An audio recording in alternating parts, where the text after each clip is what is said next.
ఈ సినిమా అంటే మేము నా స్వామి రంగా రిలీజ్ అయ్యి ఆ రోజు ఈవినింగ్ సక్సెస్ మీట్ అన్నపూర్ణ స్టూడియోలో నుంచి అయిపోయిన తర్వాత కిందకు వస్తుంటే చిట్టూరి గారు పవన్ గారు వచ్చి మనం ఇంకో సినిమా చేద్దామని అప్పటి నుంచి అంటే మీకు ఏదైనా కథ నచ్చితే నాకు పంపించండి, లేకపోతే నాకు ఏదైనా నచ్చితే మీకు పంపిస్తామని చెప్పారు. సో అప్పటి నుంచి మేము దాదాపు ఒక 4, 5, 6 months 7 months చాలా రకరకాల కథలు విన్నాం. ఆయన విన్నారు, కొన్ని నేను విన్నాను. అలాగే స్టార్ట్ అయింది. ఒకరోజు సడన్గా ఫోన్ చేసేలాగా అనిల్ విశ్వనాథ్ గారి దగ్గర ఒక మంచి కథ ఉందండి, మీరు వింటే బాగుంటుంది అన్నారు. విన్నాను. అంటే ఇప్పటి వరకు నేను చాలా జానర్స్, అంటే నేను ఇప్పుడు కామెడీ సినిమాలు చేశాను, ఈ మధ్యకాలంలో కొంత సీరియస్ సినిమాలు చేస్తున్నాను. ఇప్పటి వరకు నేను ఎప్పుడు అంటే సస్పెన్స్ థ్రిల్లర్ చేయలేదు.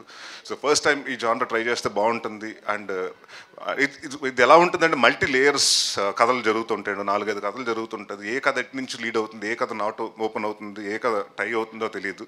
So it's very racy and అంటే చాలా అంటే కన్ఫ్యూజింగ్గా ఉంటుంది, కానీ ఇట్ విల్ బి వెరీ అంటే ఒక చిన్న ఎక్సైటింగ్గా ఉంటుంది. ఎలా రాసుకున్నారు అన్నది చిన్న ఆశ్చర్యం కూడా ఉంటుంది. అండ్ ఐ థింక్ అనిల్ గారు is done a fantastic job. And Anil గారు బీన్ అంటే నేను పొలిమేర చూసినప్పుడు కానివ్వండి, 1 కానీ 2 కానివ్వండి, నాకు ఆయన రైటింగ్ స్కిల్స్ ఎస్పెషలీ అంటే హౌ హీ డీల్స్ ఇలాంటి సస్పెన్స్ థ్రిల్లర్స్ అనేది నాకు అంటే screen play I think his best story and screen play. The way he writes డిఫరెంట్గా రాసుకుంటారు. మన జనరల్గా A to Z రాస్తుంటే Z నుంచి Aకి వస్తుంటాడు. సో అలా ఆలోచించి డిఫరెంట్గా వచ్చిన ఈ ప్రోడక్ట్.